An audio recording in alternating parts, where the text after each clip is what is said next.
What is going on, everyone? It is your boy, the Crooked Commish here, back in the clubhouse here at the Chicago Clubhouse Network. Last week we took a little break. I had some family that was in town, son I hadn't seen in a while come in town, so uh, just had to spend the opportunity there to kind of hang with him and spend some quality time with him, among other things.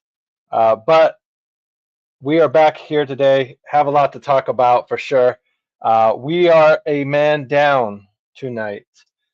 Our boy, the Mouth from the Bay, will not be joining us tonight, so you may notice it might be a little tamer, a little quieter here at the clubhouse without the Mouth being in here stirring shit up. So, but we do have a substitute teacher in tonight as well, though, kind of take his place for the evening. Very familiar face to the program, to the clubhouse, someone who's been here before. We asked him to come back, and he took us up on that. He came back to the clubhouse. Our boy D Nice from Chicago Sports Podcast is back in the clubhouse. He's going to chop it up with us, answer any and all of your fantasy football questions, any start-sit questions that we're looking forward to in the Thursday night game. We have the Jets and the Patriots coming up here. And then, of course, we got to look into the injuries. Week after week, that injury list just keeps getting longer and longer. So we do have to go ahead and look into that and see what players are on that list now. Hopefully it's none of the players that are on your team. But just like taxes and death, it is kind of inevitable. Eventually, at some point, that bug will bite your team. And but that's what we're here for. We're here to help you manage the waiver wire, answer any kind of questions that you may be pondering, kind of kicking back and forth of should I, shouldn't I? And sometimes you need to bounce an idea off the wall, and that's, like I said, we like to be here for, and kind of give you some advice on our thoughts. Hopefully it's good advice. Hopefully it's advice that helps you continue to win and get into the fantasy football playoffs, because Lord, we know that's right around the corner here. So hopefully you guys are gearing up there and not already in playoff mode. I know some of us in some leagues, your record is at that point to where you cannot afford to lose any more games, and that's basically, like I said, kind of puts you in the playoffs, because here on out, if you lose any more games, including the actual playoffs, your season's pretty much done for. So in the chat real quick, Lee, thank you for joining us. Thanks for joining the show. Please don't forget to hit the like button, hit the share button. I know you have a lot of friends out there as well that are degenerate fantasy football players, and those are the kind of people we like to talk to. So, but before I get too much into it and kind of continue to just dive right in, let's go ahead and hit the intro.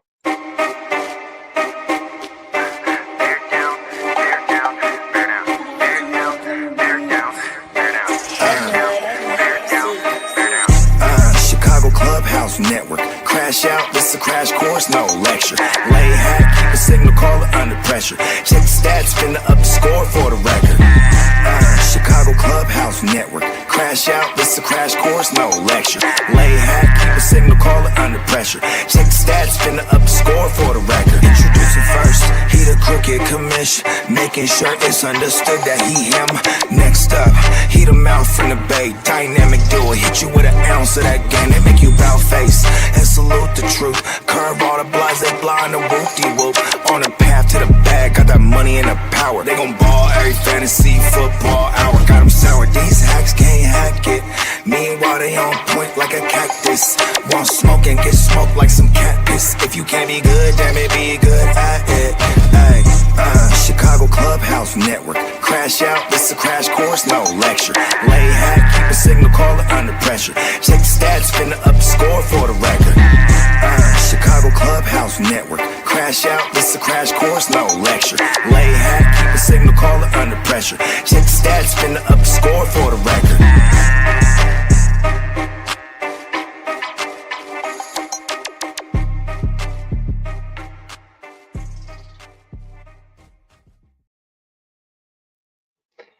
Welcome back, everyone. Let's get right into it. Like I said, the injury list just keeps getting longer and longer. So let's see who are the newest additions to that list. First up, we have Jackson Dart. He suffered a concussion against my Bears this past Sunday. He is expected to maybe miss a week, but he could be available. It's seeming like it's going to be a game time decision. Going to have to check in on Friday to see if he's kind of got any kind of practice in at all. If he missed all the weeks of practice, then obviously that's going to be a pretty good sign that he will not be ready to go on Sunday. Next, we have J.K. Dobbins. He has a foot injury. It's still to be determined how long and how serious that injury is, but he could be out possibly 2 weeks. So it looks like RG Harvey would be the guy that would step in and kind of get the bulk of those carries. Uh, for tight ends, we have Dalton Kincaid finds himself back on the injury list. He is dealing with a hamstring. He is also expected to miss a few weeks as well. Week 13 is his expected return date. Dawson Knox would be the tight end to kind of go out and get. If you don't have any backup tight end on your roster, that's the guy that's next on the list. He's not as dynamic as Kincaid is, but he does get some red zone targets from Josh Allen. So next, we have Garrett Wilson. He hurt his knee. He is expected to be out until week 15. So that looks like it may be just in time for fantasy football playoffs, is when he would be available.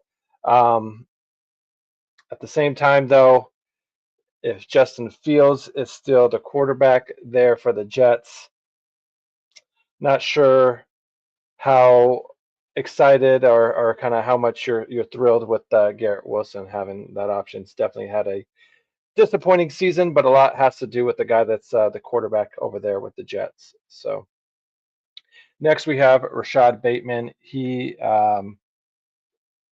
is going to be out with a high ankle sprain. Sorry about that. I got a little distracted. High ankle sprain, week 14 is when he is expected to return.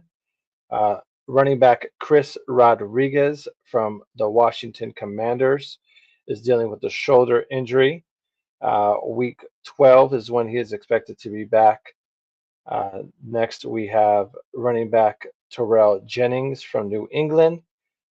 He is going to miss a little bit of time. You're going to need to check in on that to see how serious it is. It's still to be determined at this moment. And then last but not least, Darius Slayton has a hamstring injury. He is going to be out, expected to be back week 14. So look for that. Looks like we're going to see a lot more of Wan'Dale Robinson. And with that, Jackson Dart possibly being out, it does look like instead of Russell Wilson, it's going to be famous Jameis that is going to get the starting nod over there with the New York Giants. So that's a guy that likes to sling the rock a lot. He may throw it to the other team just as often and as much as he's throwing it to his team, but fantasy-wise, fantasy points, that still will work out for us as long as he's getting some sort of offensive production, coming his way. So without further ado, let me go ahead and get my guest in here so we can chop it up and answer, like I said, any of these questions. The trade deadline is coming up for fantasy football, so if you're thinking about sending out a trade, but you're not too sure, drop it in the chat. Would love to help you guys out and answer. And like I said, any start sit questions coming up for this Thursday night game. Early start sits, we're here to answer that as well. So without further ado, like I said, you've seen this guy back in the clubhouse before. D Nice is from the Chicago Sports Podcast Network. Talks a lot of Bears football over there. And I'm sure we'll talk some Bears football here too, but we're also mainly here to talk some fantasy sports and talk about all the football teams here. So, D Nice, welcome back to the clubhouse. How are you doing, my friend? Yo, what's good, Commish? I'm glad to be back in the clubhouse. It's always fun coming here and talking Bears and talking fantasy with you. How you doing, bro? Not too bad. Not too bad. I just had a birthday yesterday, so was celebrating that with some friends and Happy family. belated. And uh, thank you, thank you. I can't complain either. I mean, I had like the perfect fantasy weekend, fantasy or football weekend because all four of my fantasy football teams won, and my favorite football team had a come from behind victory there. And then, like I said, I had my birthday coming up there, so I mean, really couldn't have asked for a better week there. Yeah, hey, I can't compete with that. Only bright spot I had is that the Bears won, and that my son and my daughter's birthday was on the 6th and the 8th. So I celebrated with them, and you're in, and my mother as well. So you're in good company, Commish. You all right with me, man? Yeah, it sounds like you're surrounded by a lot of Scorpios. So Yeah, yeah. yes, But indeed. how did you do in Keds the Canucks league? Were you able to win in at least in that league at all? Nope, nope. Damn. I fell short there too. I think I'm either tied for first place or just got knocked out this weekend. Injuries are tearing me up, man. Injuries are tearing me apart, man. It's been like that from the very beginning. I've been fortunate enough, and I encourage everybody to go out here and work this waiver wire like it's no tomorrow. Every chance you get, after every Monday night football game, you have to get on here and try to work your move because it's people available. You know, strangely enough, I done found people available at 3 in the morning that somebody had released, and it was of a position that I needed, and I took advantage of it. So, you know, I encourage everybody. The waiver wire is your friend if you use it the right way. So yeah, get on that waiver wire if you're struggling with if you're dealing with injuries, you're dealing with players that's underperforming. You have to hit the waiver wire. For sure, for sure. And there's definitely been those set of players that have been underperforming for sure. You think of guys like I know some Man, guys. Go ahead.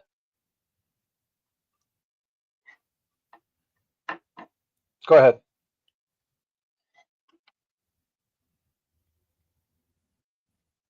Were you gonna say something? well, you know, I was telling people, you know, at the end of the day, you're the GM of your team, and you know your job is never done. You know, it's a 24 hour, you know, what I'm saying 7 day a week job. So you know, you have to take it. You have to be looking for any opportunities to get ahead.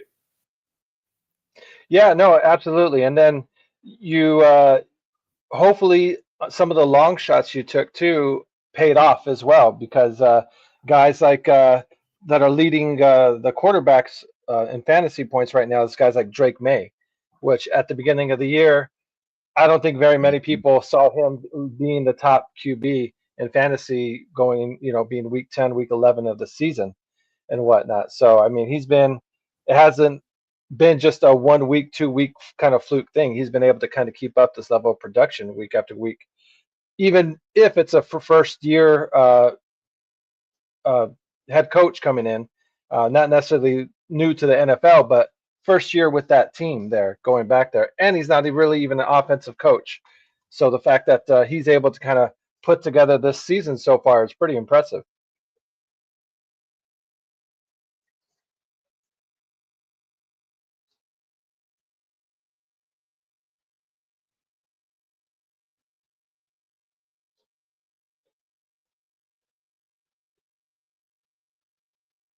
Are you hear me?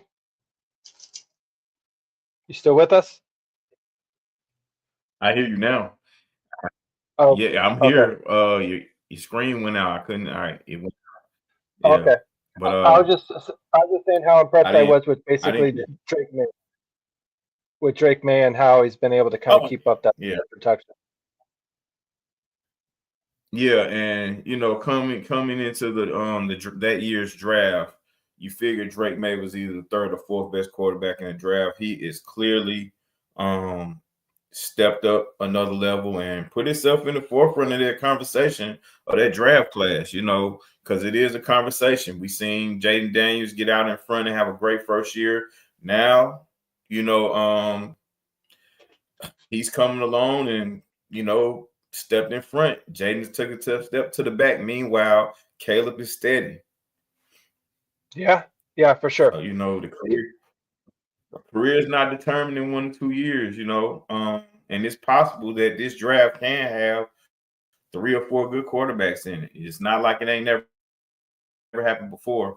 It's possible this can be the same type of draft. But I'm very impressed with him. And we can give a lot of credit to the coaches over here in New England because we know what they stand for and we know what they're about. But you have to give a lot of credit to the kid, for taking his for taking his development on himself. Right. I agree. Yeah. And also, like I said, considering that McVay is not an offensive-minded head coach at all. So the fact that the offensive coordinator they're able to bring in, they're kind of able to hit the ground running with him and whatnot. So another name that I wasn't expecting to see in the top of the QB fantasy list is Justin Herbert, and that's just because not has nothing to do with his talent or anything like that. You're just looking at the head coach and Harbaugh and how he likes to run the football as a run football team usually. But with both his main running backs getting hurt in Najee Harris and Hampton going to the IR,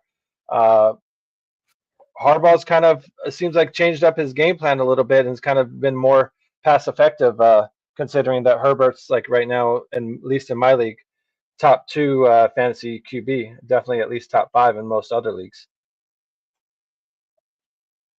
Yes, indeed. Justin Herbert is my favorite quarterback in fantasy football. And, in regular football too. Since he was drafted, I've always been high on him. And the thing about one of the great traits about a great coach is that he's willing to adjust to, circumstances or adjust to the times. And that's what Harbaugh did. Harbaugh understands the type of weapon he has at quarterback to the point where, you have to lean on a guy like that. He's very effective. He can get it done.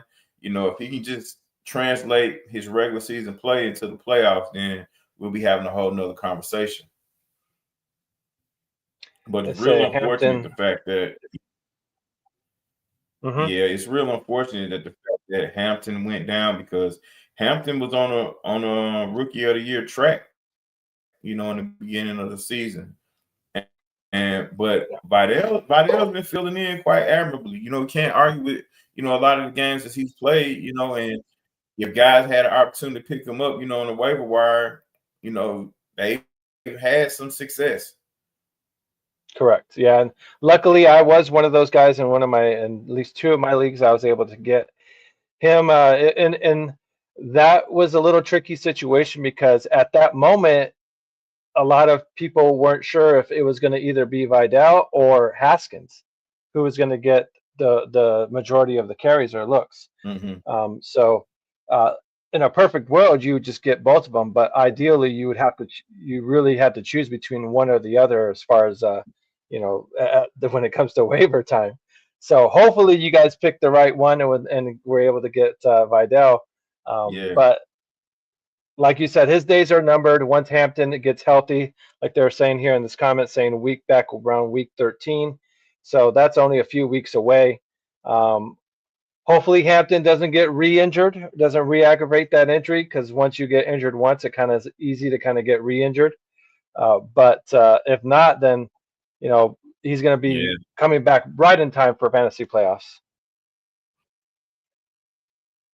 Yeah, right in time. And I have he and Herbert both in one of my fantasy leagues. So when he went down, it really stunted my growth as a team. That's brutal, man. It really is brutal. It's one of those things where you can withstand an injury here and there, but when you're getting hit week after week after week of your injuries, it doesn't matter how good you are at the waiver wire. I mean, it's just it's hard to expect and get that same sort of production. So, but real quick to round out, looking at you can only tread water for so long. Yeah. I agree. Let's take a look at the running backs here.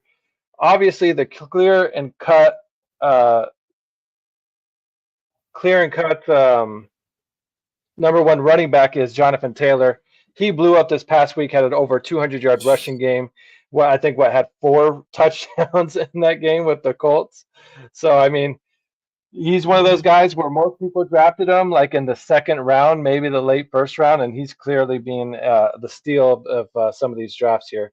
The kind of production he's been able to produce week in and week out. So Yeah, were most you able to get quarterbacks him? didn't throw for the yardage he gained on the ground. Mm-hmm.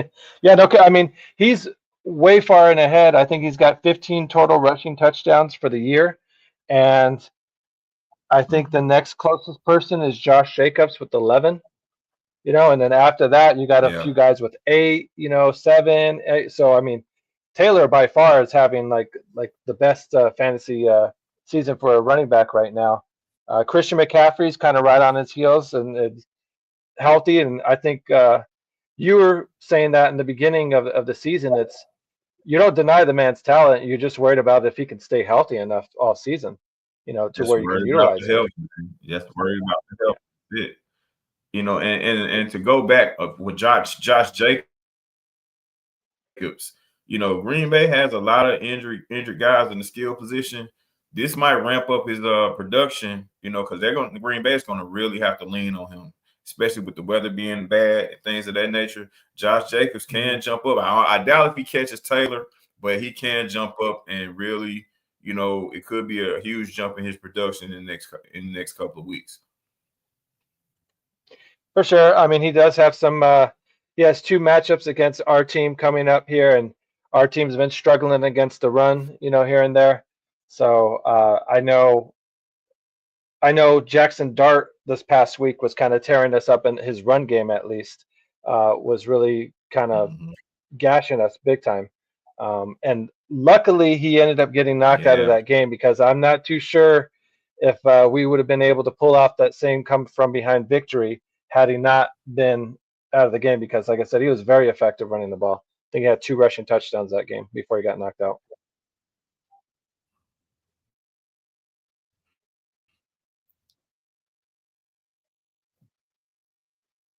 Definitely.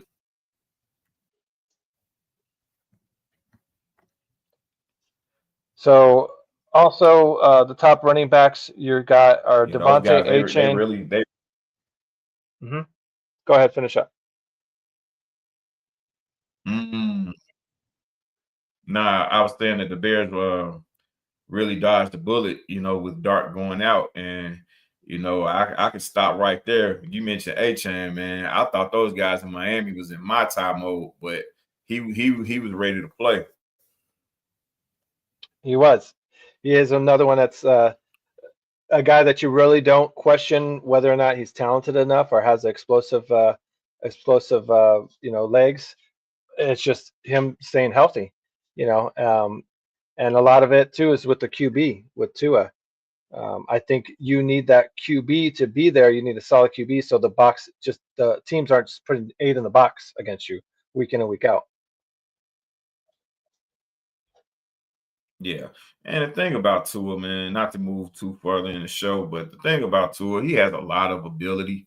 It's just Mhm. the Dolphins is just a bad place right now. Like the Dolphins, it's Yeah, not really pleasant over there, man.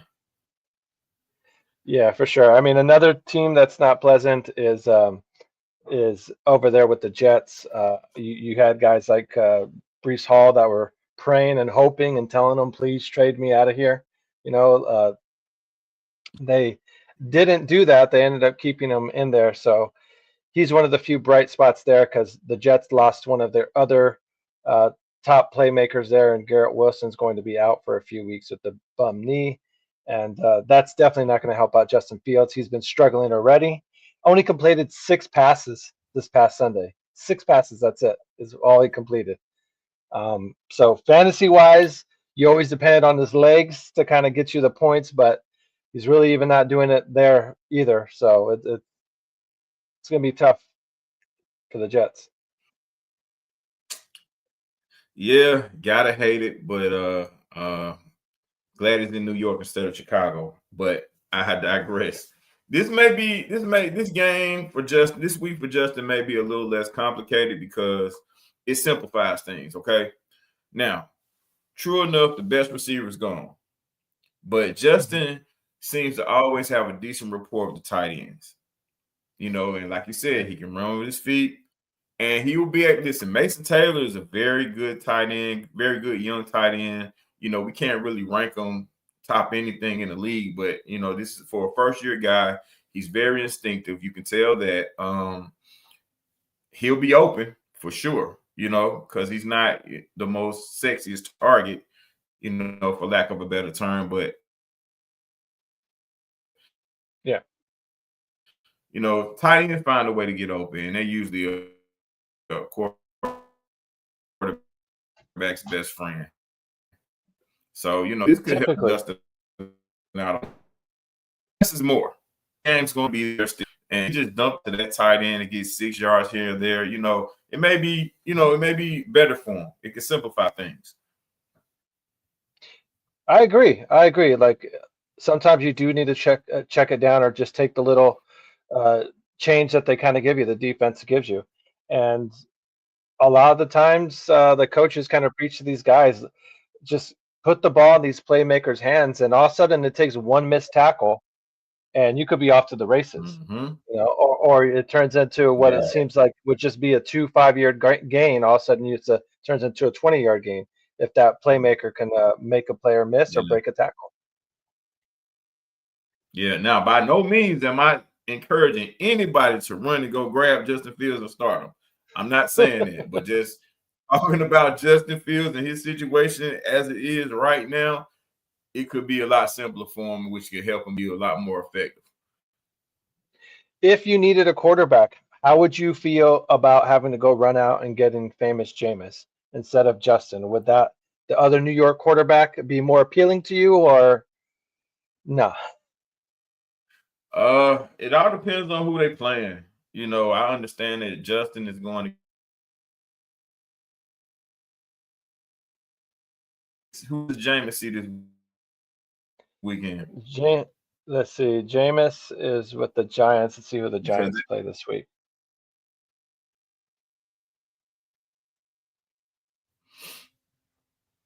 The Giants are playing. They might be on a bye.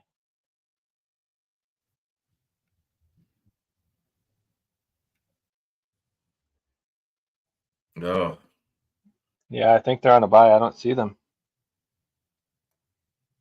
well, listen. Give them an Oh, extra, no. I'm sorry. They're playing against Green give them Bay. an extra week to They're home against Green Bay. Yeah. That's a tough matchup. Now Green Bay outside the first couple of weeks, outside the first couple of weeks defensively, they haven't been the best looking team, but defensively anyway. I'll take Justin. I'll run the risk with Justin Fields before I go with third string Jameis versus those defensive ends of the Packers. Because How about this? This game against the Packers, because the way the Packers like to run it up, it's gonna have Jameis throwing the ball a lot more than he should. And we've all seen in the past, if you have Jameis throwing the ball a lot more than he should, that means the turnovers are coming. Yeah. Like I said, he's tends to throw the ball to his former teammates just as often as his current teammates. So, yes, indeed. What would you think of Davis Mills instead with the Texans? If CJ Stroud is out another game, he had a decent game this past week, and Texans are going against the Titans, who don't necessarily scare you at all. So, sign me up for Davis Mills, man. Davis Mills looked like a starter last week. And Davis Mills has weapons at his disposal. He has the number one guy, Nico Collins, and they have a tight end that no one talks about, Dalton Schultz. Yeah. That's Dalton Schultz. Yeah, Dalton Schultz. No one talks about him, but he's about as productive as it gets. Before CJ went out, he and CJ was on a heater, for the last couple of weeks, and they were rolling, and it really boosted up his fantasy value. Dalton Schultz is a man. So, I like Davis Mills, this week, especially against the Titans. You talk about a team in my time mode, that's a team in my time mode. Sure. Yeah. The Titans are 1-8 in the season, well on their way to having the back-to-back years with the number one pick. So hopefully they can, with this next draft, get some weapons to help out Cam Ward, because he's not seeming to be able to do much of anything in his rookie career over there with the Titans and stuff. So one guy that's kind of coming out of a shell and kind of came out of a shell last week in the running back position is the other team that the Jets will be playing against for the Patriots is Travion Henderson. Had himself one hell of a welcome to the NFL type of game. I believe over 140 yards rushing with the touchdown there, the game-winning touchdown it may have been, I think, there at the end as well. So he was the guy that I was trying to trade for before. He had this type of game, but now I'm not too sure if that's going to happen now that he's kind of blown up like this and eyeballs have kind of been risen or raised up for him. Yeah, and they're facing the Jets this weekend, who pretty much gave away their best defensive tackle. So might see a lot of the same when they play the Jets Thursday. May see a lot of the same. He had two huge runs, one for the, like you said, one for the game-winning touchdown. His explosiveness and vision has never been questioned. I was wondering what took New England so long. They were riding Ramondre Stevenson, who has fumbleitis and has had it for the last 2 years. And with Vrabel and company over there, ball security is a huge thing over there. They say ball security is job security in New England. That's the saying. So, I was trying to figure out why, this kid wasn't getting the opportunities except on kickoff returns and things like that. But it's going to be hard for Ramondre to get that job back when he comes back. That's facts for sure. Because especially if Lamondre has to miss another game for whatever reason, and Stevenson has another game like this over 100 yards, that could be all she wrote for Stevenson, unless there's an injury happens to, Henderson. You know what I mean? To where it's like, all right, Stevenson, you're right back in it. So, but like I said, he's been one of the pleasant surprise. Henderson, he can keep that up. I don't know if it's too late for him to possibly win Rookie of the Year if you can kind of finish the season off strong. I think it's in the realm of possibilities because people tend to remember what you've done for them lately compared to what you did for them at the beginning of the season, kind of how productive they were. So. Yeah, and they have a great record. So. Yeah. Let's see. As far as the running backs, the rest of the rounds up the top five, familiar names with Jahmyr Gibbs and Bijan Robinson. Although I think some of Bijan Robinson owners are probably getting irked with Tyler Algier kind of stealing carries. Those 11 carries or 8 to 11 carries that Algier gets each game is kind of brutal for Bijan owners because those are so valuable, and you just want Bijan to get all those carries. Yeah, and it's not the amount of carries he's getting them. It's where on the field Algier is getting those carries. Man, goal line. He getting those carries in the red zone. Yeah, in the red zone, he gets the majority of his carries there. And that, like you said, for fantasy owners of Bijan, they cannot be happy with that. Yeah, no, for sure.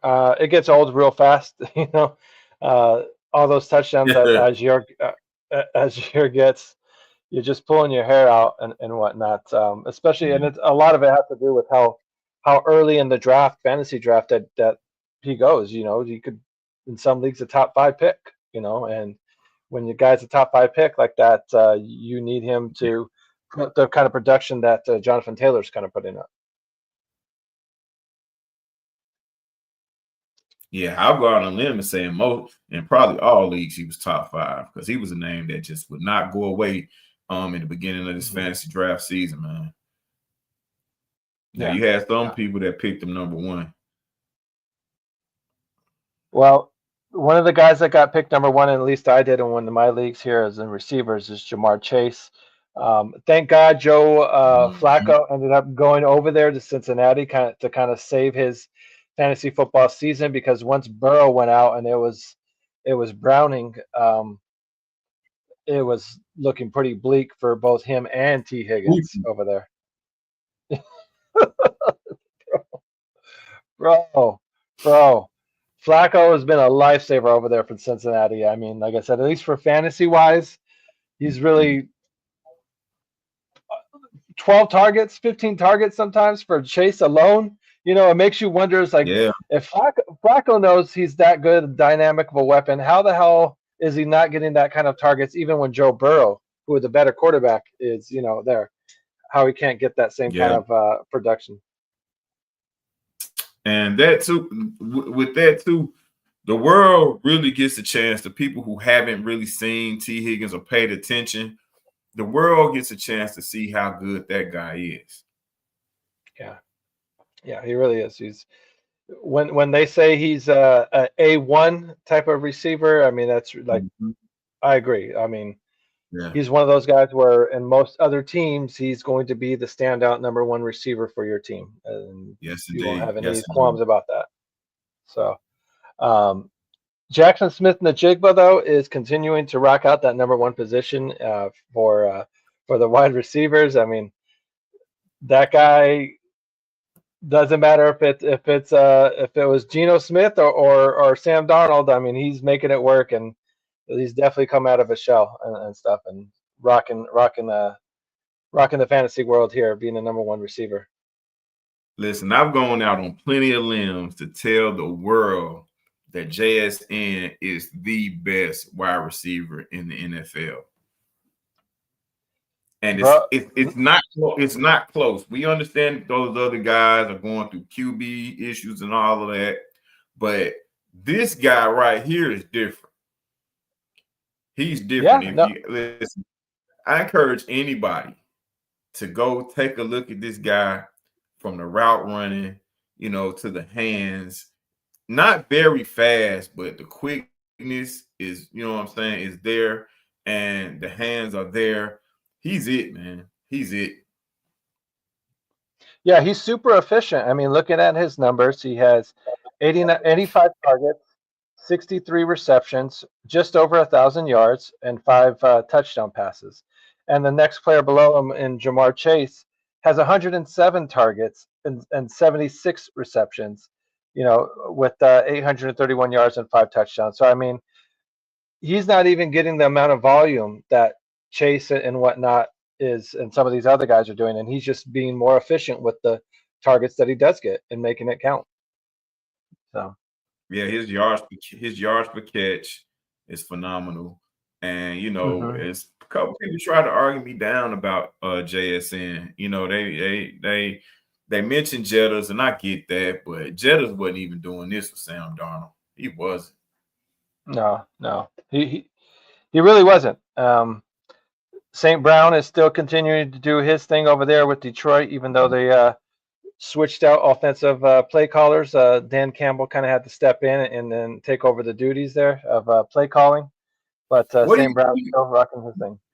Not to hold you up, Commissioner. What do you think about that? What do you think about Dan Campbell calling plays? Now, of course, it may look great against a team like Washington, who's pretty much checked out, but going forward, when it comes down to the nitty-gritty of this thing, because our division is tight, how do you feel about him, taking over play calling?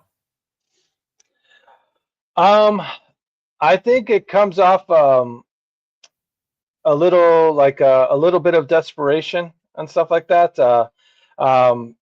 It's just a little bit, because it's one of those things where you kind of do have to admire. You gave the offensive coordinator a good chunk of the season to see what he could do, and if you being the head coach, if you don't like where this team is going offensively, then yeah, it's going to be on you. It's going to be your job, your ass, if things don't go right. You know what I mean? You guys end up taking a step back this year. Um, at the end of the day, like I said, it's going to be end up being your ass. So you might as well step in line and saying, you know what, if I'm going to get fired, I'm not saying he's on the hot seat now or anything like that, but it's one of those things where you, you want to kind of snuff that shit out, any kind of smoke or any kind of sooner rather than later, and not let it just linger and continue on and whatnot. So obviously the results were what they were with him kind of stepping in and doing what he did. The run game looked a lot better. Jameer Gibbs ran his ass off. So um, who knows if he relinquishes that? I mean, it kind of shows the offensive coordinator kind of like, hey, this is how I want the game to kind of be called, more or less, and kind of gives it back to him a few weeks, or if he's just like, no, I'm taking it over. But if he does do that, then it's off the offensive coordinator's got to kind of start looking around and be like, well, what the hell am I doing here? Hey, bro, when your job is to call plays and they take the job away from you, That's not pack good your luck. bags, man. Right, right. Bags, Yeah, man. Pack your bag. You know, that's why I'm saying the only thing you can hope for, that's some we on the don't job training. yeah, we don't look at Dan Campbell, in the same light as we look at an Andy Reid or anything like that. So coming down the stretch, especially because they play Philly this weekend, coming down the Mm-hmm. stretch, it's going to be real interesting to see how this thing works out. I agree. Because taking the play caller duties away from the OC, and I hate to use this reference, but it fits. It's like taking a lollipop from somebody, opening it up, sucking it, and giving it back to him. It's just it's Right. just it's a little awkward thing, man. You don't play the back and forth game when it comes down to offensive play calling, man. But we will be watching closely because, like I said, they play the Eagles this weekend. It's going to be interesting to see how it plays out. Yeah, and speaking of receivers here, one of the more disappointing receivers, and he had made a statement out for the fantasy football world as Antonio. I'm sorry, not Antonio. What's it? AJ Brown. AJ Brown with the Eagles, telling all fantasy owners just to drop him this season or not expect much from him at all this season. Which, yeah, I'm sure if you're one of those owners, you're kind of ripping your hair out because you drafted him with the expectations and hope that he would be your number one, if not your number two receiver. And right now his level of production, he's not even really a good three receiver. So, um, but it's one of those names where you hate to cut because as soon as you cut him and drop him in the free agent list, someone's going to be like, well, I got a bench spot for him at least until he figures it out or some shit. I wouldn't suggest anybody drops him. And I feel like this weekend he's going to catch about 7 passes for probably $103 and get in the end zone. I wouldn't suggest anybody drop him. I mean, this is AJ. AJ has learned the game of psychology. He's learned how to play it. And, because he used to just act out and get upset and visibly show himself. Now he's being more zen-like in his approach to expressing his displeasures. So I think Sirianni and the guys understand what the assignment is this weekend. And, I'll call it now. Look for A.J. Brown to have a big game this weekend. So, I encourage guys, I don't know what your roster looks like, but if you got A.J. Brown on him, I wouldn't cut him. And I wouldn't bench him this week. I think this is a week for him to really show himself, show the world who he is again. So then would you try to maybe steal or buy low on him on another team if you need a receiver or Yeah, whatnot. Some of this, you say you have Garrett Wilson who's going to be out a few weeks. See if someone's willing to sell low on AJ Brown. yeah, you have to. I mean, that'll be you doing your due diligence, because it's not like AJ Brown is a fly by night, or somebody's just looked up into the position he's in. He's a stud. It's all about the Mhm. team. Because as you've seen this weekend, Monday night, they only scored 10 points. So the production has to come from somewhere. And they're going to have to lean on that quarterback. If people say that he's a top 10 guy, they're going to have to lean on that quarterback to get that young man the football. For sure. Yeah, the I guess the issue with the Eagles, or some people would look at the Eagles as being the issue, is they just have so many mouths to feed over there. Not only do you have AJ Brown, you still have Devontae Smith there that wants to get his looks. You still got Saquon Barkley there that wants to get his looks. You still got Dallas Goedert there that gets his occasional touches as well. So just a lot of playmakers, a lot of mouths to feed over there in Philadelphia. Sometimes guys like AJ get forgotten about or put in the back burner. And you're right. You're absolutely correct, 100%. But I think, and this may sound funny, but the most unfortunate thing about this situation in Philly is that, the big dogs, they're not getting fed, but they're still winning ball games. So, it's Yeah. just tough. It's tough, if you're a guy like AJ Brown, to even have an argument about it. You just have to just play the game. Play the game. Yeah, if you're AJ, you really can't bitch about it or kind of kick up too much dust about it and whatnot, because then it makes you look like one hell of a selfish player and stuff. You just won the Super Bowl last year too. You're trying Yeah. to go for back to back. Don't be that guy. Don't be that guy right now. Yeah. But it's tough because AJ Brown feels like that he's on a Hall of Fame trajectory. And at the Yeah. end of the day, the individual numbers do matter. Yes, they do. Most certainly do. And then even at the end of the day, for next year with fantasy football wise, it seems like he's very focused on that. Well, he knows his draft stock will drop as well. So I mean, shit, he ain't trying to have Yeah. that shit happen. But Yeah, but real quick, shout out to let's. AJ. Shout out to AJ for understanding.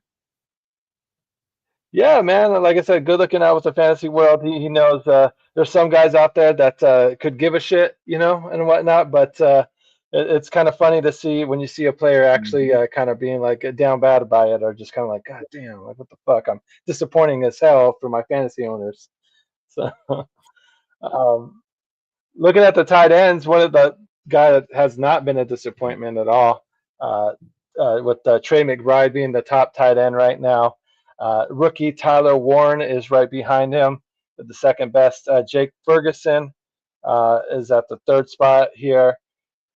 We have Tucker Kraft there, but he's probably going to be falling out of that spot since he's on the IR. He's having out for the season. But good old Travis Kelce's still there, and the guy like we were talking about a second ago, Dallas Goedert, rounding off the top five and tight ends there. So McBride, like I said, has definitely been well worth the money and the investment. And Tyler Warren has definitely been the surprise tight end. He's this year's Brock Bowers. Yeah, yeah, for sure. In a different capacity, because those guys are two different types of tight ends, but Mm. just as effective, man. You know,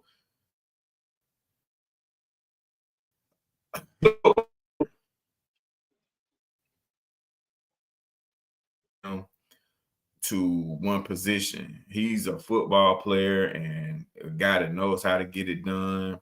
He blocks well, ball out of the backfield. I mean, catch the ball well, and he's kind of his elusiveness is a little, Sneaky.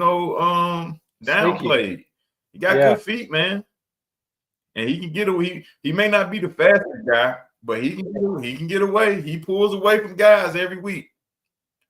So, but yeah, listen. I think he may win the Rookie of the Year I mean, if we're being honest, because he's available, Right. And that would definitely and he's be. productive, Mhm. and the coach.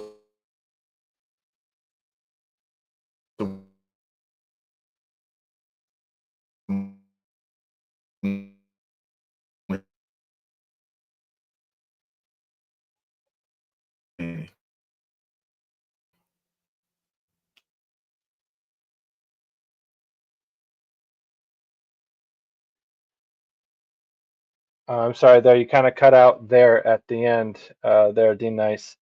Uh, but yeah, I think a lot of it with Tyler Warren Oh, is gonna it's gonna come down to if Daniel Jones can kind of keep up this level of production, because that's another QB where he kind of came out of nowhere as far as how effective he is with Philadelphia, or not Philadelphia, with the Colts there in Indianapolis. Um, he's one of those guys mhm. where you just kind of took on a whim, and even in most fantasy drafts, I don't think very many people drafted Daniel Jones at all, and he was more of a waiver wire pickup week 2, week 3 maybe, and stuff. So if Daniel Jones can keep that up, it would be Yeah, crazy to see the rookie of the year go to a tight end and Tyler Warren. Not that he wouldn't deserve it. It's just that's super rare to see a tight end get rookie of the year. very much so. And shout out to Indiana Jones, man, for having a resurgence with the Colts, and just they make the game easy for him, and he's doing a good job of just understanding what he has to do to get the team a win. And we mentioned Tyler Warren and we mentioned Jonathan Taylor, but he has weapons out there on the outside as well. Pittman, the young man Alec Pierce, and even Josh Downs. I think Josh Downs, the Yeah. little slot receiver that they have. Yep. And it's week by week. He picks and chooses what guys he wants to kill you with week by week. If Jonathan Taylor doesn't finish you himself, So Right. shout out Right. to Indiana Jones, man. Yeah. I mean, I don't know if he can technically win it, because I'm not sure if it's like this award's supposed to go out for like injury guys that come back, but definitely could win comeback player of the year as far as kind of being written off and to be like a backup, maybe QB for the rest of his career, and now is looking as a he's going to be the Colts starter for the foreseeable future here. So Yeah, if anybody that should bend those rules for, it'd be for him. He's having a phenomenal year, man. He's having a no, phenomenal for year. sure, for sure, he definitely is. Um, Well, D Nice, like I said, we are pretty much at coming up to that hour mark. Um, can you go ahead and let the good people know where they could find you if they want to see more of you and whatnot? Yes, indeed. Yes, indeed.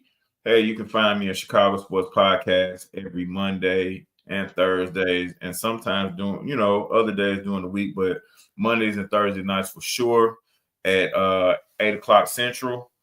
Also, I'm on Instagram, I'm on Facebook, I'm on X as well.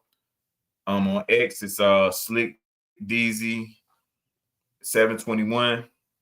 Instagram, it's Slick D Lock 1978. And on Facebook, it's just Darius Lockhart. Reach out. I respond to DMs, hit me up. Let's talk Bears. I love it. Yeah, yeah, we always love it. We always love to bear down. I said we appreciate you coming to the clubhouse and checking us out here and kicking it here with us, man. Like I said, it's always good to talk fantasy football, and it's always definitely good to talk Bears football. So maybe a Monday night, I'll be able to join you guys over there at Chicago Sports Podcast. Anytime, man. We may have listen. We've been having a lot of guys. It's been kind of heavy on Monday nights, but I Mhm. think Thursday, we may have an opportunity to get with you, man. I'll talk to Trax about it, and you can come on Okay. and we can talk. We can talk that talk on Thursday nights. If you're available. And thank you for inviting me back to the clubhouse, man. I love being here. Like I told you before, anytime you want me on, I'll make, you know what I'm saying, if I'm not caught up at work or doing anything with the kids or, you know, got anything else going on, the way life's, you know, I love to be on. I love to be on with you and talk this good football talk, man. Absolutely. Well, I appreciate it, man. You're good people, and it's always good to chop it up with good people. So, like I said, I appreciate the time that you're willing to give me and whatnot, and we'll definitely have to do it again for sure. So, this is here for you here. Applause.